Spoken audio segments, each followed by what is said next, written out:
Welcome to McPlum, simple solutions served daily. You start by confirming you have admin rights and that Chrome is closed so settings apply cleanly. Once done, save open tabs or enable Chrome Sync to preserve sessions. Next, open the OS Firewall interface. On Windows, use Control Panel System and Security Windows Defender Firewall.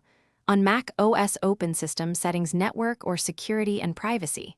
You need the right panel visible to add rules. This is the first actionable step to let Chrome traffic through or block it explicitly.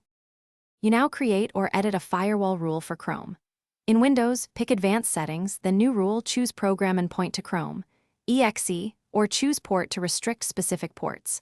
On Mac OS, use the firewall options to add an app and set Allow Incoming Connections. Make sure to pick correct protocol TCP/UDP, specify port ranges if needed, and choose profiles, domain, private, public. Once configured, name the rule clearly so you know why you allowed or blocked Chrome. You finish by reopening Chrome and testing sites and extensions to confirm connectivity. If pages fail to load, use a stepwise approach. Temporarily disable the new rule to see if it's the cause, then re-enable and tweak ports or network profiles. Make sure Chrome's executable path matches the rule and that antivirus or router-level firewalls aren't overriding settings.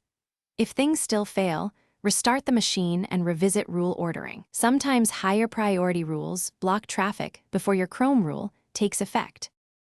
Thanks for watching. Stay juicy and subscribe.